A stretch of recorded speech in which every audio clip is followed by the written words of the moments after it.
pero hay que romper, no es mamey. Mamey quiere decir fácil en idioma colombiano. Si alguien no entiende las pendejadas que yo digo, me avisa, porque yo uso mucho el modismo y toda esa cosa. Y eso que no he dicho que es la berraquera. La berraquera es lo máximo. Entonces, esta señora, entonces es eso, terapia neural. Es más allá. Es el ser humano total,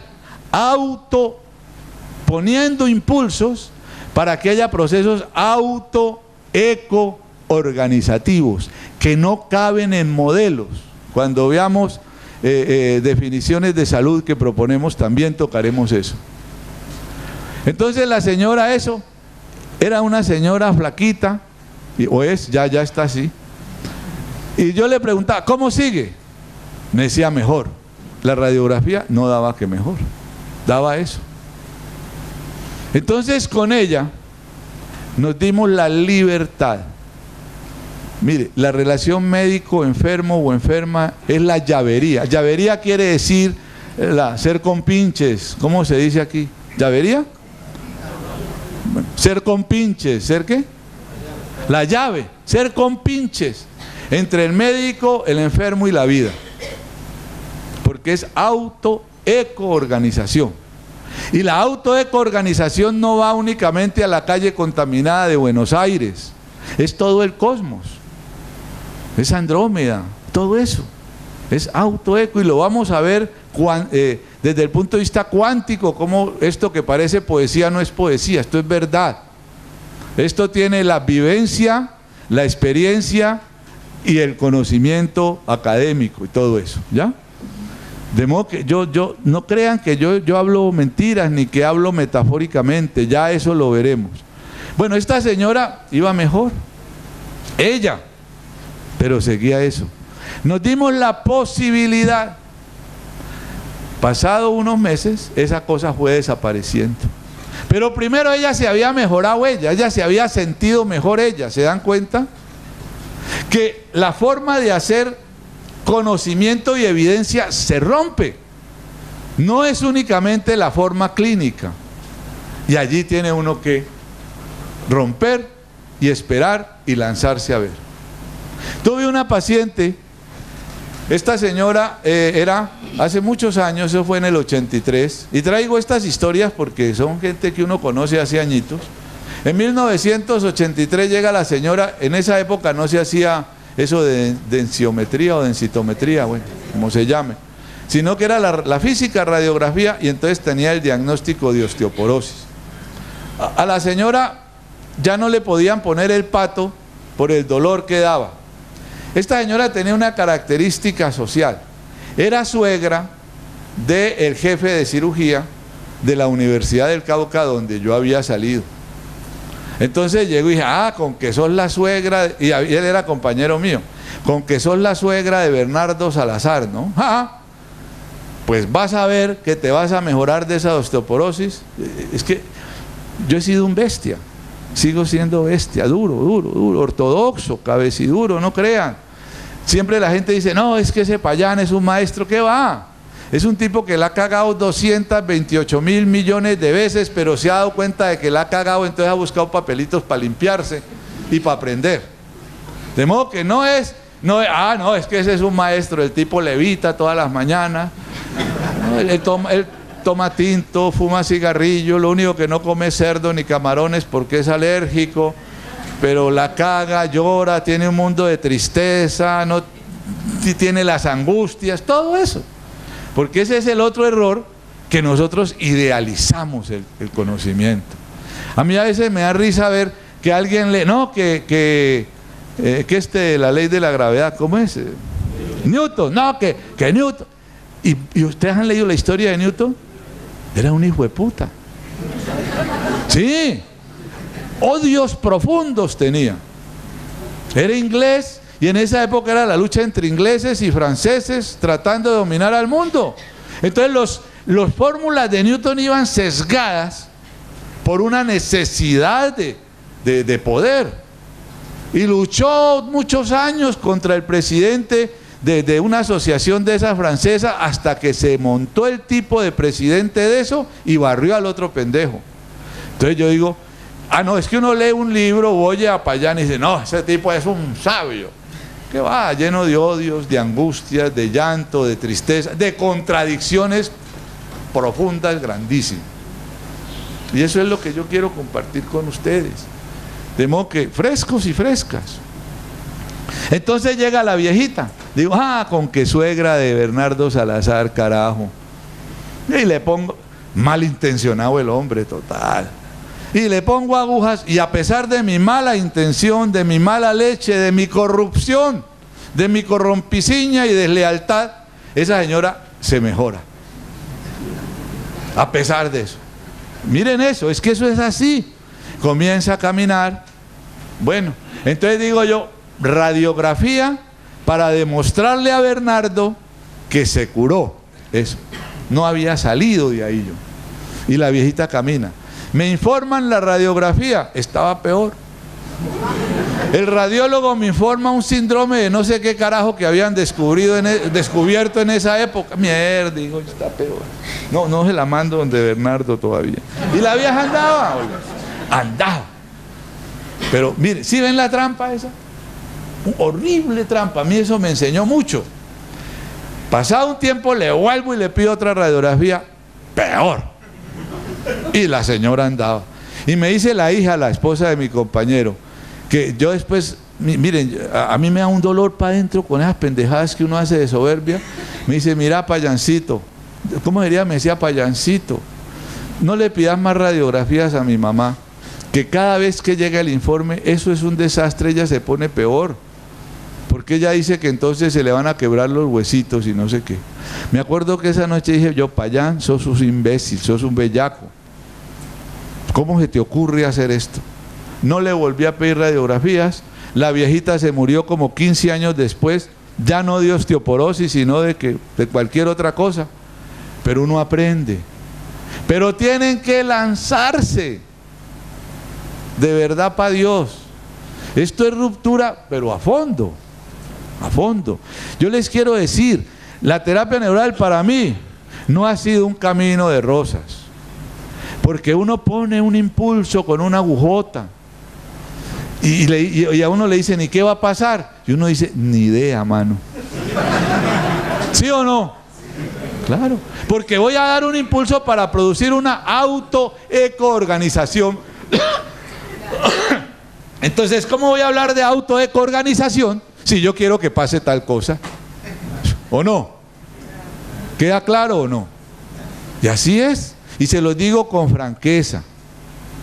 No hay linealidad. Es que la vida no admite linealidades.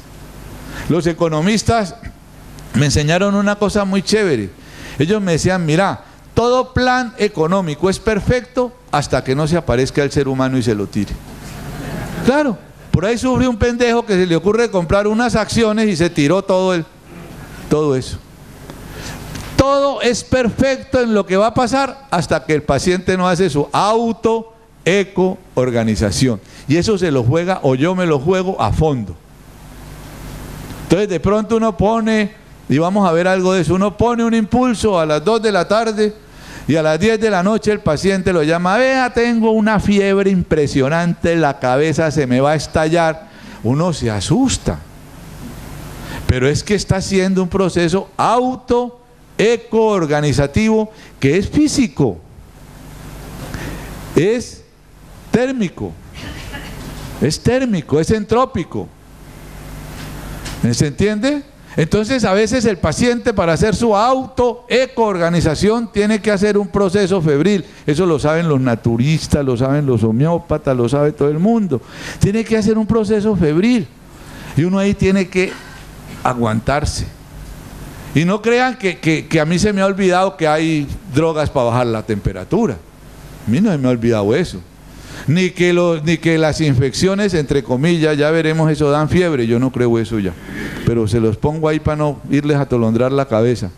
No crea que se me ha olvidado. Ni crea que se me ha olvidado que si uno pone una aguja, el paciente lo puede llamar a las 8 horas después porque está haciendo una sepsis por la aguja. Eso está aquí, porque eso uno no se lo puede quitar. Nosotros somos ortodoxos desde hace 20 siglos. Pero yo me aguanto.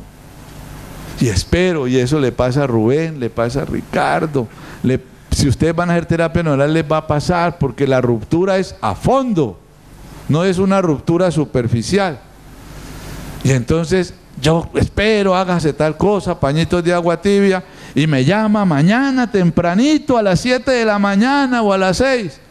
Y ese resto de noche no duerme uno. Llegan las 6 y no llama.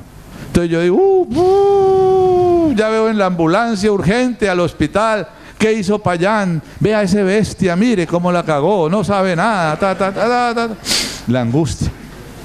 Y no llama. Y entonces yo ya me veo en la cárcel, con abogados detrás. Y no llama. Y al mes se aparece y le dice uno, ¿qué hubo que no llamó? No, doctor, si me puse tan bien. Y entonces uno dice, pero vieja imbécil, ¿por qué no llamaste? Mirá lo que he sufrido. ¿Sí o no? Entonces, eso es.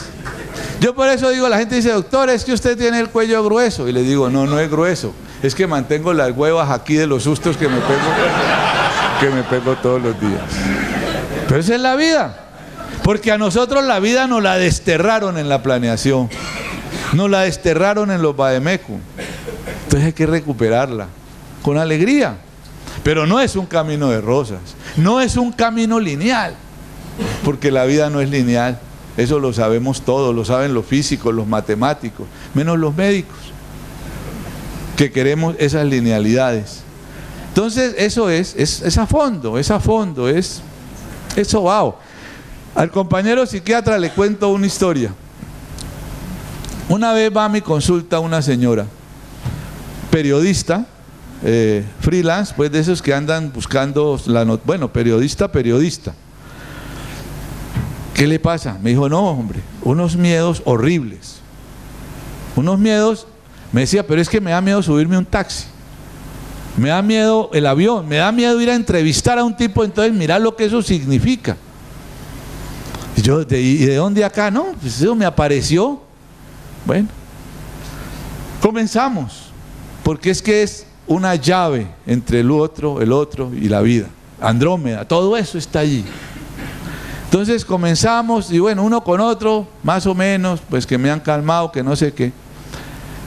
Un día llegó y le dije, pero ¿qué te ha pasado? ¿Qué algo te ha pasado? No, porque en esos procesos autoeco-organizativos como en lo social, hermano, no son lineales, pasan cosas. Si vos vas a hacer tu autoeco-organización de verdad para Dios, pues tenés que cambiar otras cosas, olvidar otras, recordar otras, bueno, un mundo de cosas. Entonces a nosotros nos sirve mucho lo que le haya pasado al paciente, porque cambiamos de buscar el fin para darle valor al proceso, que es otra cosa importante.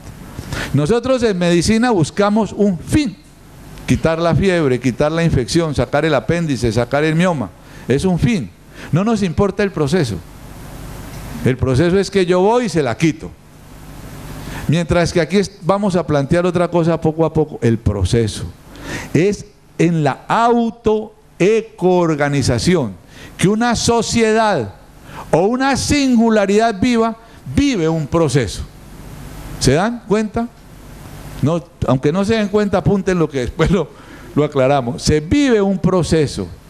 Una cosa, lo que dicen los chinos, una cosa es que a uno le quiten el hambre dándole un pescado a que le enseñen a pescar.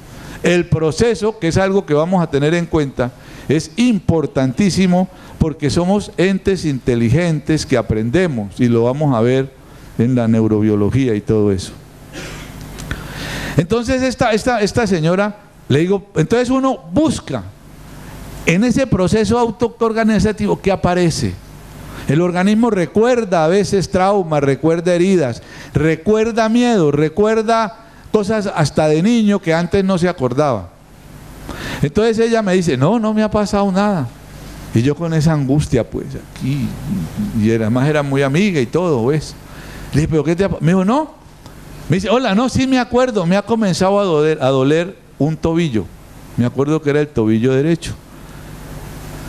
Es decir, para nosotros, vamos a ver en terapia neural, el organismo comienza a recuperar. Como cuando un pueblo se comienza a autoeco-organizar, recupera su historia, amigos, nada menos.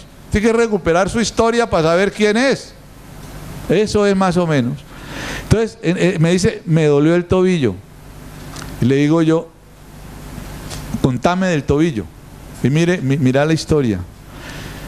Me dice, hola, ya que estamos hablando, ¿cómo te parece que este tobillo me lo dañé? Porque me tiré de un tobogán y cuando golpeé llegué a la piscinita, el tobillo se me golpeó con yo no sé qué, con algún ladrillo. Me dijo, y tuve un esguince allí, y si supieras el miedo que sentí en ese momento. Y le dije yo, pendeja, lo estás diciendo, que sentiste miedo. Me dice, claro que sentí miedo. Y le dije, pero ¿no será como el miedo que tenés ahora? Me dijo, pues no, pero yo sí, fíjate que en esa época no sentía miedo y después que comencé el miedo. Fui con las agujitas de terapia neural y le puse allí en el tobillo y a la señora se le quitó el miedo. Hasta nuestros días, entre otras cosas. Entonces yo me decía, bueno, pero entonces ¿qué tenía? Y le dije yo, tenías un miedo tobillar, pendeja, ¿no? Por eso cuando usted me preguntara del miedo, le decía yo, ¿el miedo de quién? ¿El miedo de quién? ¿Ve? Pero uno tiene que darse esas libertades. Libertades. En Alemania, Rubén es testigo para que vea que eso no es cuento. Discutíamos una vez mucho, eso tiene una historia larga, pero no la he hecho. Porque los mismos alemanes dicen que la terapia neural no servía para las enfermedades mentales. Entonces le decía, entonces, ¿para qué sirve? Es decir, ¿cómo vamos a seguir seccionando y rompiendo al ser humano?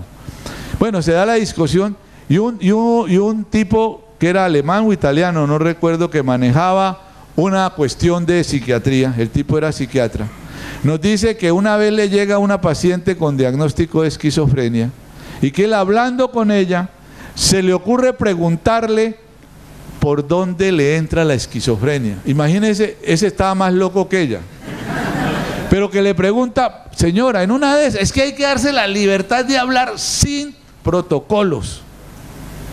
Aquí no sirve llenar cuadritos y sin protocolos. Es con otro a que uno está hablando. ¿Por dónde le entra la esquizofrenia? Dice la señora, por aquí. Y el tipo le puso ahí terapia neural y a la señora se le quitó la esquizofrenia. Entonces eso hay que romper. Pero de verdad, para Dios, es muy berraco. Muy berraco porque nuestros conocimientos están dados en la evidencia y pone la trampa. Es como la trampa de Darwin. Darwin dice, solo viven los que se adaptan más y los más fortachos. ¿Y cuáles son los que se adaptan más y los más fortachos? Los que sobreviven. Trampa tan hijo de puta, ¿o no? Y todos tragamos. Y tragamos, y tragamos. Pues y ahora todo el movimiento biológico que hay frente a Darwin, al neodarwin, ni estoy hablando mal de él ni nada, sino para mostrarles cómo es de fácil. Cómo es de fácil tragar y cómo es de difícil pensar por uno mismo. Es muy fácil pensar por otros. Ah, esto lo hago porque la bibliografía, yo a veces oigo o leo trabajos, ¿no?, de terapia neural, bibliografía, 12, 15, 20, digo yo, ¿y este huevón a qué horas pensaría él, pues? Si no ha hecho sino repetir y repetir y repetir. Eso es. La otra cosa que ya hemos hablado es la diferencia entre observador y observado.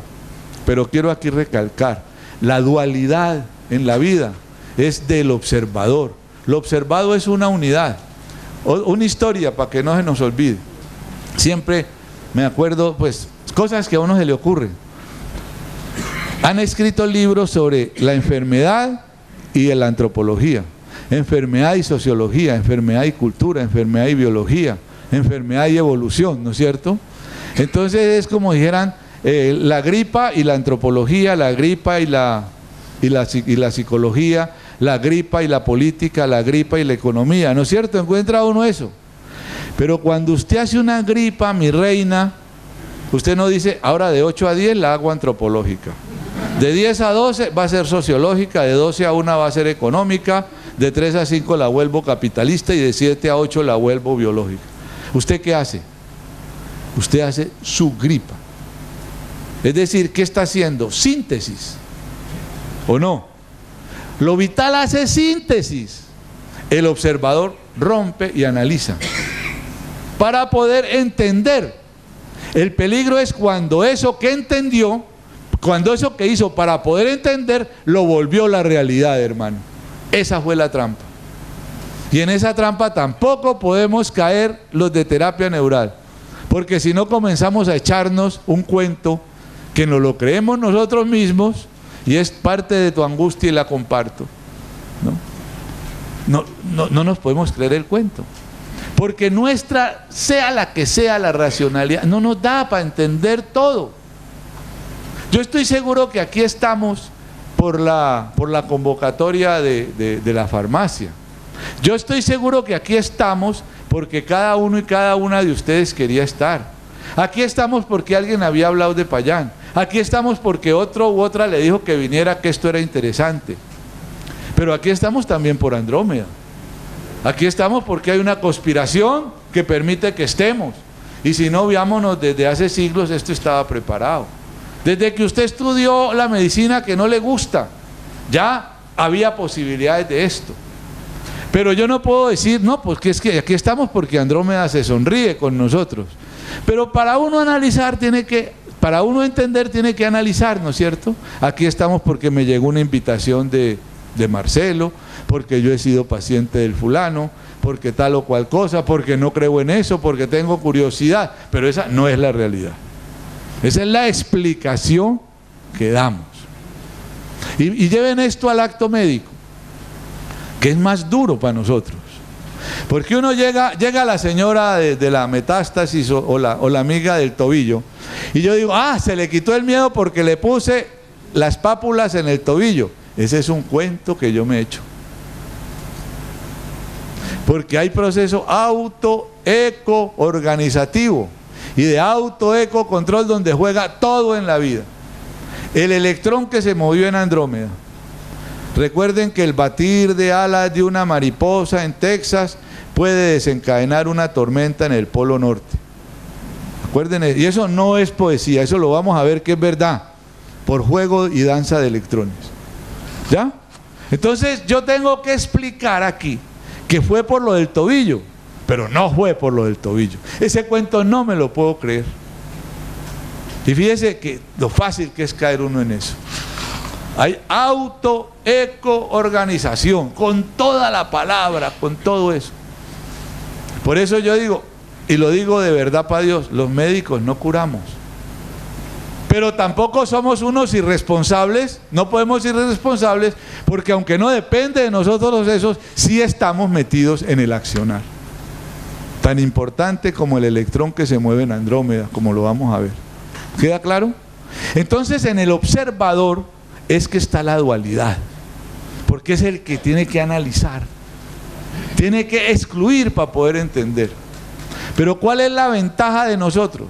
Que tenemos una agujita de terapia neural, larga o pequeña, con una cosa que se llama procaína máximo al 1% sin epinefrina, utilizada no como anestésico, sino como impulsador de procesos auto-eco-organizativos. Esa es la trampa de nosotros, que tenemos toda esa posibilidad de, dada una historia de vida, poner un impulso y ver, ser capaces de ver, de vivenciar, de experienciar procesos auto-eco-organizativos. Usted como observador modifica ese ecosistema, ¿o no? Sí. Usted, yo la duda es si, ¿qué función cumple uno en influir sobre ese ecosistema, ¿no? Sí, señor. Eso fue uno de los golpes más duros, más berracos, más duros de la física cuántica. Usted influye sobre el observado. Usted ve lo que quiere observar. La cueva de Platón. Usted ve la silueta. Eso es lo sobao. Que usted influye sobre lo que está observando, porque usted ve lo que quiere ver. Si yo quiero ver desde el punto de vista mecanicista, causa-efecto, yo le echo la culpa al estafilococo de la amigdalitis y borro lo demás. Borro que ese día estaba lloviznando, borro que su abuela tuvo amigdalitis, borro que ese día estaba usted triste, borro que esa amigdalitis le vino cuando soñó otra cosa, ¿entendés? Influye pero berracamente. Lo vamos a ver cuando veamos onda y partícula, ¿ya? ¿Es más o menos la idea? Es que mira, una selva, el observador que ve la selva como un proceso de producción, está influyendo en ella, sencillamente, ¿ya? La dualidad está dada por el observador. El otro punto, ¿todos y todas ven esas letras de allá? Ah, bueno. El otro punto del método cartesiano que hemos trabajado en la medicina. Por eso cuando yo digo que, con respeto, lo que hay es, la medicina hay que reescribirla. Toda hay que reescribirla porque está basada es en esto. El método científico de investigación que tanto adoramos y que mucha gente que hace terapia neural y medicinas alternativas quiere ser reconocido por el método científico, está lleno de esto. Entonces nosotros no podemos meter la terapia neural en el método científico. Y esto es una discusión que estamos dando en la Universidad Nacional con ellos. Tenemos que buscar otras formas de evidenciar, digo yo, entre comillas, lo que no se puede evidenciar, mejor dicho. Exactamente. ¿Quién quería?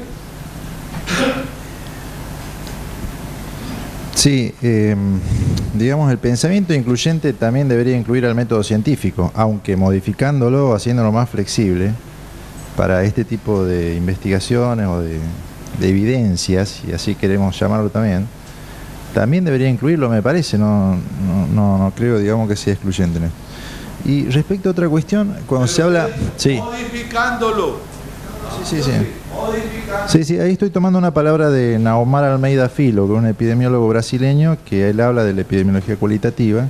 Y allí nos entra una discusión muy jodida, que es la de la famosa medicina de la evidencia. Sí. Sí, y el otro tema, porque ahí se mencionó muchas veces el miedo en los pacientes, pero hablando ya con un colega también decíamos que hay un miedo de los colegas, de los médicos cuando están atendiendo al paciente. Y bueno, el marco legal que regula la actividad médica en nuestro país es digamos, para la medicina alopática. Es decir, cuando uno realiza un tipo de terapia, digamos, de otra naturaleza, nos colocamos por ahí en un terreno medio chispeante por las consecuencias legales que puede llegar a tener, ¿no? Hermano, romper no es fácil. Y romper nunca va a ser una ley. No hay ninguna constitución en el mundo que diga esta constitución puede ser rompida, ¿no? O puede ser rota por la autoecoorganización. No es fácil. De modo que ese riesgo se da, claro que se da en todo momento. Pero las constituciones no están hechas para la vida. Es que el proceso es filosófico, es a fondo, es epistemológico. Eso es correcto, pero ya hablaremos algo de eso también. Porque pues eso sí ya es cada país, ¿no? En Colombia no hay problema.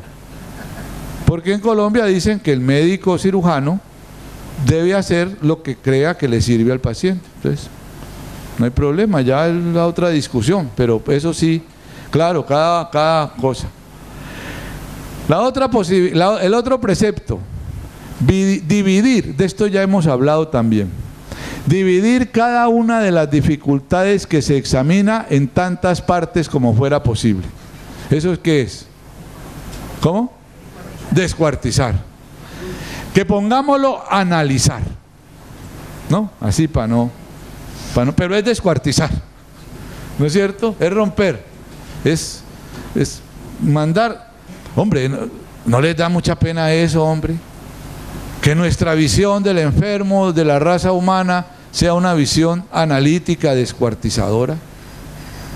Se han escrito infinidad de libros de cardiología sobre el infarto, sobre el electrocardiograma y sobre todas las cosas imagenológicas que hay ahora sobre el corazón. Pero ¿alguien ha escrito sobre el corazón suyo? Nadie. Nadie. Nadie ha escrito que su corazón está hecho para esa cabeza, para esos pies, para esa rodilla y para esa sonrisa. Es que es suyo, para todo. No es suyo mecánicamente para que bombee sangre. Es que es suyo. Y cuando usted se entristece, cuando usted llora o se alegra, su corazón también se entristece, llora y se alegra. Y salgamos de la metáfora. También le cambia los terminales de adrenalina, le cambia la acetilcolina, le cambian otro mundo de cosas, ¿o no? Cuando usted está triste, las sinapsas le cambian. Y unas se estimulan, otras se inhiben, otras se separan. Entonces está triste su vejiga, está triste su próstata. ¿Me entienden? No es poético, es biológico, es real. Es eso. Pero claro, llega el que escribe sobre infarto y te coge el corazón, te lo despreza, te lo saca totalmente, como hacen cuando le van a dar a uno corazón frito o oje, o qué fue lo que me diste anoche, Ricardito. Molleja. Sacan la molleja como cuando a uno lo desprezan, la fritan y escriben un libro sobre eso. Es que es horrible. Una vez, cuando yo, en época, hace años, estaba en esto, algo que me enseña a mí, es lo que la gente le enseña y uno no es sino poner atención. Y llegó una muchacha, era la época en que uno tenía todas sus cosas. Bueno, llega una chica con una artritis ahí, ¿no? Así, se sienta ahí. Yo mi especialidad fue ginecología y obstetricia hace muchos años, y yo dejé de ejercer eso cuando me metí a todo esto. Ya de pronto hablaremos. Y se sienta allí y me dice: compañero, ¿usted qué sabe de la artritis? Y me dice eso, y yo que iba a ver si yo era ginecólogo. Pero me inventé ahí mismo, no, lo que uno había oído, ¿no? En la academia, pues, en esas reuniones, no, la artritis en esa época era autoinmune, estaba surgiendo toda esa teoría autoinmune y Y esa chica me veía, y yo veía que ella se estaba burlando de mí. Yo le veía unos ojos de risa, ¿no? Y yo seguía hablando, pero yo decía, esta se está burlando. Cuando terminé mi speech, me dice: compañero, usted puede saber mucho de la artritis, pero de esta artritis mía, usted no sabe nada. Este es un libro que vamos a comenzar a leer usted y yo juntos. Les cuento que me sentí tan emocionado. Me sirvió eso tanto en la vida, pero tantísimo. Eso sirvió más que hijuemil charlas de estas. No es sino que ustedes vivan en su consulta, y los pacientes que ustedes llaman pacientes, yo no sé por qué le pusieron ese nombre, si es solidaridad lo que hay, nos enseñan todos los días. Hermanos, somos más valientes que nosotros. Una vez llega, y todo les ha pasado, pero yo he hecho estos cuentos para que caigan en cuenta. Una vez llegó una señora muy humilde con un niñito con diarrea. Yo la conocía, ella era esposa del portero de la Facultad de Medicina. Entonces llega con un muchachito allí con esos diarrea, con el pliegue, y le digo: no, usted tiene que llevarlo al hospital, está deshidratado. Me dice: doctor, yo no lo llevo al hospital. Y le dije yo: usted la tiene que llevar al hospital porque al niño está deshidratándose. Yo no lo llevo al hospital, y aquí lo traje fue para que usted me lo viera, porque usted vio a no sé quién fulanito y se mejoró. Y le dije yo: pero el otro fulanito no estaba así, llévelo al hospital. Se para la señora y lo pone en la camilla y la pone ahí y dice: vea, doctor, ¿lo va a tratar o no lo va a tratar? Entonces yo, con toda la piedra, con toda la rabia, dije yo: ¿cómo me viene esta vieja a decir que no hay que llevarlo al hospital? Le puse ahí, muy buena intención tenía, ¿no? Imagínense. Como a los meses después se aparece y veo la historia y el niñito. Le digo: ah, lo llevó al hospital. Me dice: doctor, no lo llevé al hospital y se mejoró con lo que usted le hizo. Eso es una berraquera, ¿o no? El problema es que nosotros como médicos no creemos en la vida. Nosotros creemos en la vida empaquetada en definiciones de salud. Nosotros creemos en la vida empaquetada en cifras de tensión arterial. Nosotros creemos en la vida empaquetada en la mierda, donde nos dicen qué huevos puede haber ahí. En la orina para que le guste al urólogo. Nosotros creemos en la vida empaquetada en una forma de comportarnos socialmente aceptable. Si no lo declaramos loco o cualquier otra cosa, soñador o hijuetal. Eso es. Por eso estamos cagados del susto. Porque nunca nos enseñaron a ver la vida. Y cuando la vida se nos aparece libre, no lineal, con alegría, nos asustamos y la volvemos a empaquetar en pastillas de antibióticos o en vademécunes de agujas de acupuntura de terapia neural. Eso es lo grave. Eso nos tenemos que dar cuenta. A mí eso me ha hecho echar lágrimas, de verdad para Dios. No de sentimiento, sino de vergüenza conmigo mismo y de agradecimiento a la gente y a la vida. Pero hay que aprenderla a ver, muchachos y muchachas, porque si no, yo siempre digo, pobrecitos los médicos. Porque los médicos, yo creo que a los médicos, pues yo no me meto en eso de la reencarnación, pero yo creo que nos va a tocar muy jodidos. Porque cuando lleguemos al juicio de la reencarnación, al juicio final, Dios va a decir, ¿vos qué hiciste? Dice uno, yo fui médica, o yo fui médico. ¿Y viste todos los milagros que te hice? No, Dios, yo no vi ningún milagro. Pero no te acordás de esa señora que tenía un flujo y le dijiste que se echara agüita de hierbabuena y se le quistó el flujo. Ah, no, pero es que eso fue porque a mí me dijo un naturista que la hierbabuena era buena para el flujo. Entonces Dios le dice, vos sos bien huevón. ¿No viste ese milagro? No, dice, como no viste y te puse en tu vida 10.000 milagros, te devolvés, los tenés que volver a ver y te mando para allá de médico otra vez. ¡Pah! Y ahí llegamos. Y enos aquí reunidos todavía desde hace siglos. ¿Ah? Eso es muy berraco. Bueno, pero eso es, lo estamos entendiendo. Es fácil. No se preocupen de cómo hacerlo. No se angustien. Es fácil. Nosotros tenemos una trampa que es la terapia neural. La aguja con procaína es una trampa. Porque es un impulso y un proceso autoeco-organizativo. ¿Quieres hablar?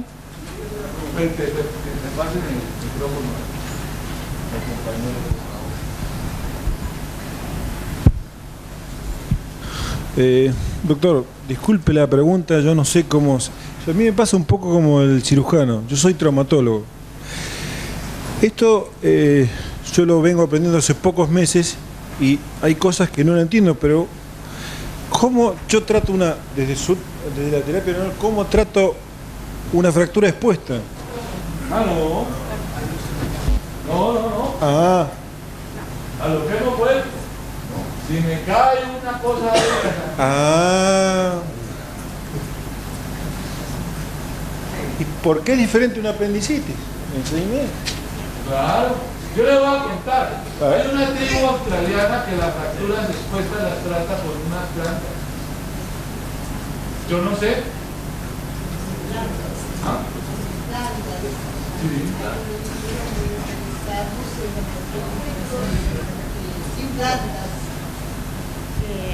Yo solo digo lo que leí.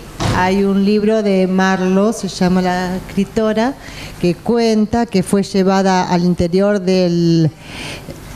Es muy interesante si algunos lo conocen, y si no, se los recomiendo. Se llama Voces del Desierto. Y esta médica estadounidense trabajaba sobre los indígenas o australianos, y ellos la llevan a conocer cómo ellos vivían, y cuenta en su libro cómo vio reducir una fractura expuesta sin nada, solamente haciéndole recordar al hueso su memoria. Lo que pasa que el problema es que yo tengo, por lo menos en mi país, que cuando yo voy ante un juez y yo tengo una fractura expuesta, eso yo no le puedo llevar las plantitas porque si no el juez me mete preso. Entonces, una cosa es la terapia neural que yo puedo hacer en un paciente con una patología crónica o subaguda, y otra cosa que yo le llevo una plantita porque me contaron una anécdota, yo le voy a decir al juez, pero en la cárcel voy a ir yo. La plantita es muy lindo en un libro, pero la realidad cuando vos estás en una cosa, cuando viene un baleado y te viene con una fractura expuesta a la bala, no le puedo usar terapia neural. Por eso pregunto. Pregunto para aprender. Sí, correcto. Mire, es muy difícil. Es muy difícil, realmente. Y yo creo que eso lo debemos de tener claro. Y por eso decía, si me cae un ladrillo aquí, me llevan. Porque estoy hablando, apunten ahí, se trata de una forma de razonar incluyente, que acepte las cosas aunque no las entienda ni las pueda explicar. Apunten eso. Porque si no, se nos va la vida en esa angustia, ¿no? ¿Y qué hago? No, pues esperemos.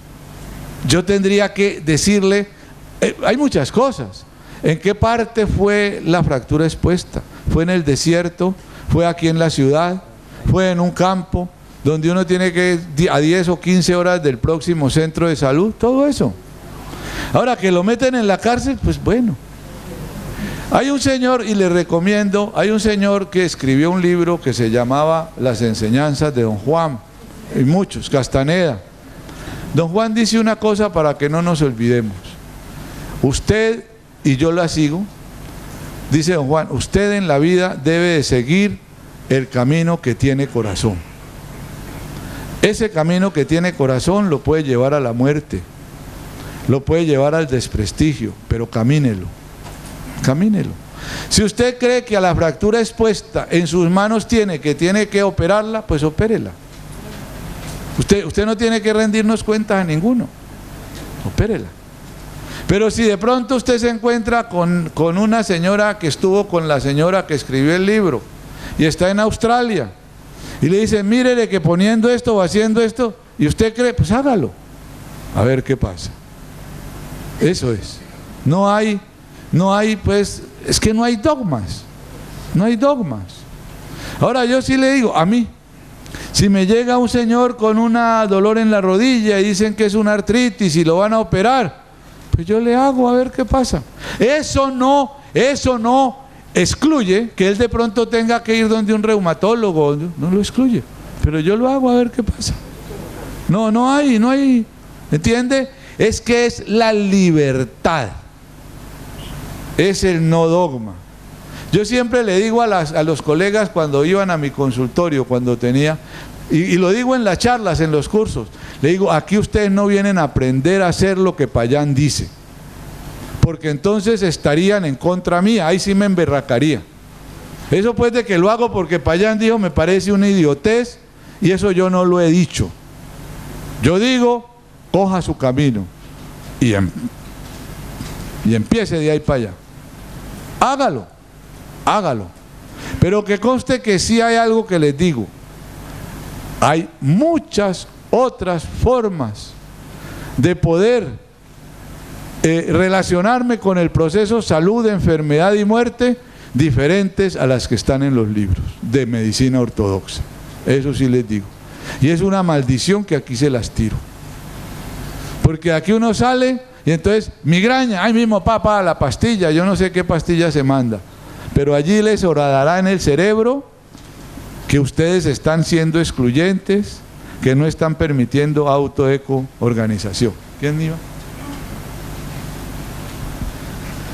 Gracias, doctor. Yo también hace un tiempo estoy haciendo terapia neural y también ha sido romper ciertos modelos porque por ahí unos médicos cirujanos, médico internista y entrar en el campo de la terapia neural no fue fácil. Más en los casos de que por ahí había las crisis curativas de los pacientes, o sea, que a medianoche me llamaba y me decía, doctor, ¿qué me hizo? Porque la sintomatología en muchos casos se le acentuaba y bueno, uno se planteaba y decía, y ahora, por ahí, ¿cómo lo explico? ¿Cómo lo planteo el caso? Pero tiene sus riesgos, pero también tiene sus grandes satisfacciones y es por eso que sigo apostando por la terapia neural. Gracias.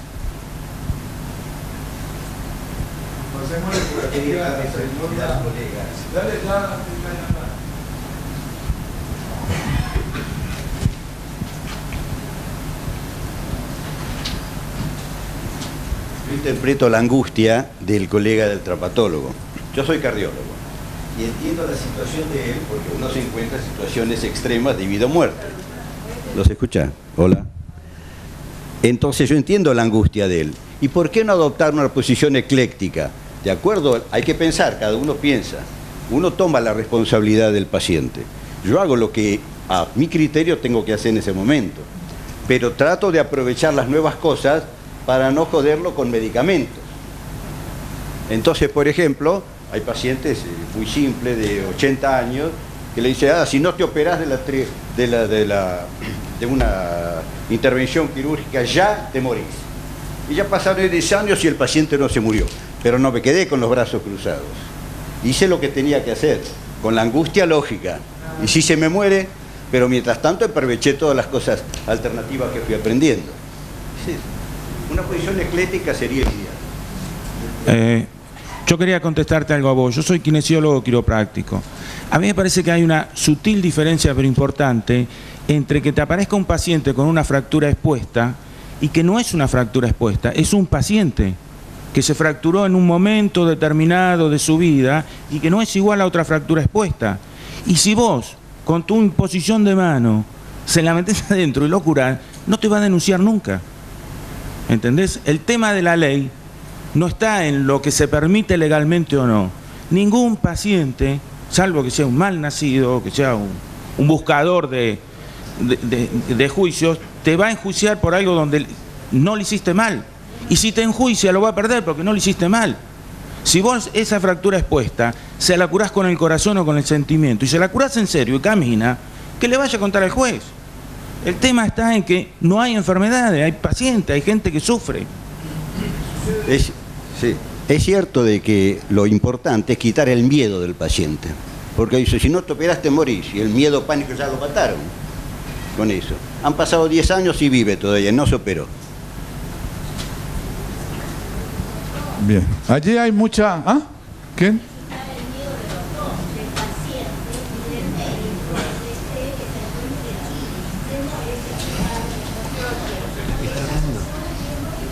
Ella nos está diciendo que del médico y del paciente, porque también el paciente de pronto ya quiere morirse. Mire, eso para mí, pues digamos, para no embolatarnos en una cosa, es uno de los problemas del antropocentrismo. Cuando nosotros hicimos el gallocentrismo y pensamos que de nosotros depende la vida, la honra, los bienes, el futuro, la muerte de toda la gente, nos jodimos. Porque nos echamos encima una cosa que no es nuestra. No es nuestra. Eso es lo que pasa. Es muy sobao esa cosa, pero es sobao. Y los que trabajan y trabajamos en comunidad sí que es peor. Cuando llevamos un modelo de comunidad y entonces queremos que la comunidad donde vamos, de muy buena intención, se adapte a ese modelo. Yo les voy a echar un cuento para que no se les olvide. Toda esta cosa es absolutamente válida. Un tipo llegó a una estación del ferrocarril y entonces dijo, hágame el favor y me vende un boleto a tal parte. Y el tipo que vendía ahí le dijo, mire señor, no le puedo vender ese boleto. ¿Pero por qué? No, porque el tren ya no para ahí.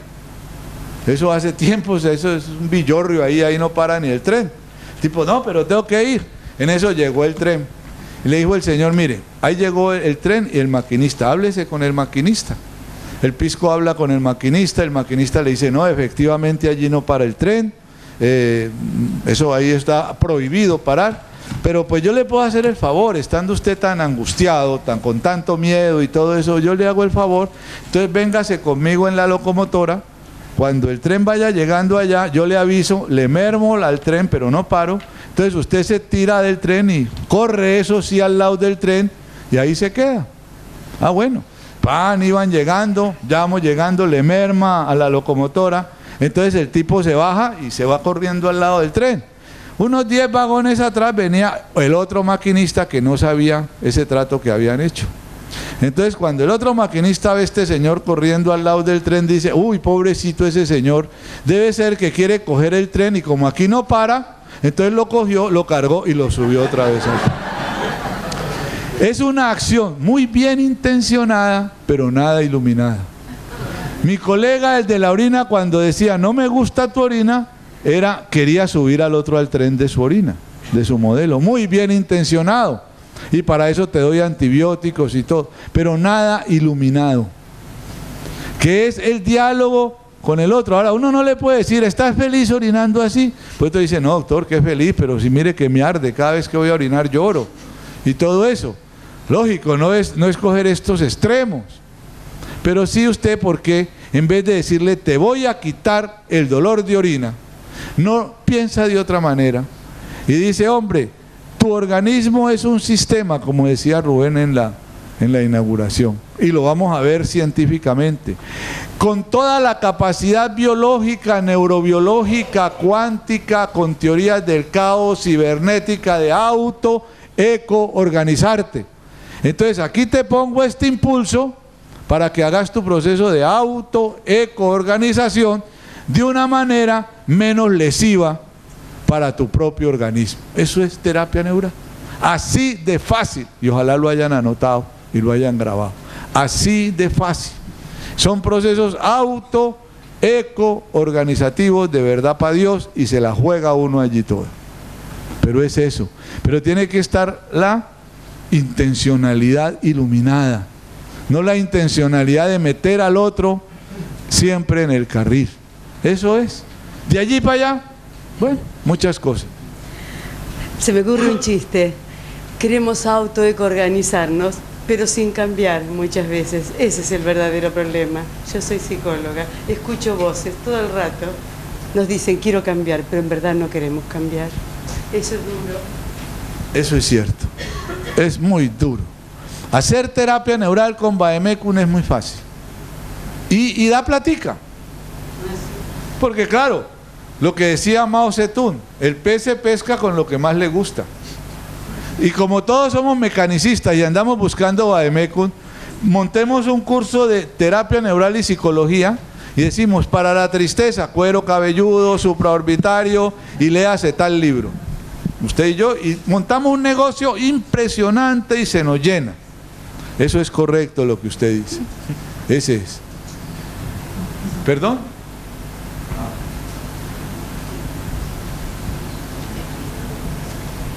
Nosotros venimos del Uruguay. ¿Se oye? Que venimos del Uruguay. Y ahí estamos muy solos, la terapia neural es casi desconocida y creíamos que nuestros miedos eran por nuestra imposibilidad de estar con gente formada en esto, como pasa en la Argentina, y vemos que no, que hay tantos miedos allá como los que tenemos nosotros. Y sin embargo, lo que hoy recibí, aparte de entender que los miedos son comunes, es como un puntapié en todo lo que yo inicialmente aprendí y lo que después formé. Cuando comencé con la terapia neural, yo soy médico intensivista, eso me pateó el nido de todo lo que hasta ese momento sabía, y realmente que quedé conmovida. Y cuando venía alguien a pedirme ese servicio, yo le aclaraba que era un viaje entre dos, porque yo no podía prometerle nada, y veo que tenía razón en eso que yo le decía, que realmente no podía prometer nada y que era un viaje. Después se me ocurrió la imagen de que era como que alguien quiere hacer una fiesta en su casa y primero tiene que limpiarla. Entonces la terapia neural es la limpiadora. La fiesta va por cuenta del dueño de casa. Y no me equivocaba en todo eso, por lo que fui aprendiendo ahora.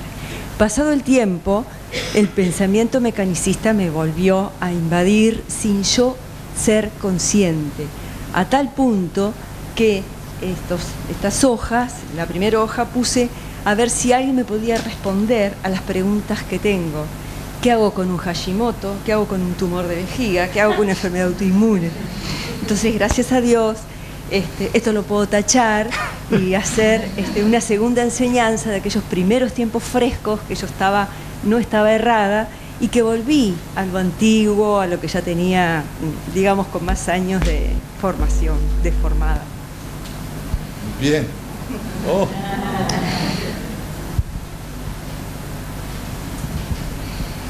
Yo creo que hemos aprendido mucho ya en estas 2 horas. Yo creo que ya se puede terminar el curso, Marcelo. acá.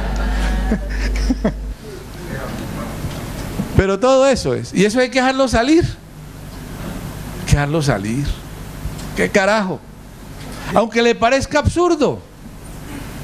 Pero vamos a ver, y lo decía Rubén en la inauguración, no es absurdo. Lo que pasa es que hemos estado tantos años en una cueva de Platón, donde, insisto, la vida dejó a jirones todas sus potencialidades, ¿no? Y nosotros, con nuestra bravuconada, ¿no?, nuestra imposición, nuestras modelos, siempre estamos allí. Y no dejamos de ser, desgraciadamente, no hemos dejado de ser mecanicistas. Además, el mecanicismo sirve, pues, ¿no? También sirve. Esto era de lo que ya vimos. Aquí es algo muy interesante. Miren esto. Es que todo es una trampa. A mí me gusta ver esto porque cuando uno se da cuenta de las trampas dice, pero cómo soy de pendejo que no vi esas cosas. Pero bueno, nunca es tarde. Conducir, miren esto. Primero, el mecanicismo como ideología. Y esto no lo escribí yo. Esto no fue pues que yo me puse a ponerle cochinadas al mecanicismo. El mecanicismo como ideología, uno. Segundo, conocer y evidencia que la dé el mecanicismo, que es una ideología, no solo una forma de actuar. Es que es lo jodido, es una ideología, no es una forma de actuar. Es una forma de pensar, de querer, de amar, de relacionarse, de echarse un pedo. Eso es, hombre. Eso va más allá. Luego viene la evidencia que él la da, y lógico, para hacer esa evidencia divide entre observador y observado. ¿Se dan cuenta cómo va eso de bonito? Y esto no fue Bush, esto no fue la izquierda, ni el marxismo, ni el capitalismo. Esto hace parte de un paradigma que entre todas y todos, como vamos a ver cuando entremos a estudiar paradigma, hemos ido construyendo. Esto no se lo podemos echar. Esto no fue que Dios mandó al diablo a que nos vendiera eso ni nada. Luego viene la división entre observador y observado, entre donde el observador, que es el mecanicismo, conoce y pone la evidencia. Esa es la ciencia, ese es el método científico, como vamos a ver más adelante. Luego dividir, claro, para que el observador haga válida su observación sobre el observado, analiza y descuartiza para validar todo esto. Es que es lindo esta cosa. Es lindo porque es el discurso. Y hay que tener cuidado con el discurso de uno que no caiga también en estas hegemonías y en todo esto. Luego viene conducir ordenadamente mis pensamientos, comenzando por los objetos más simples, para ascender poco a poco y suponiendo un orden aún entre aquellos que no se preceden unos a otros.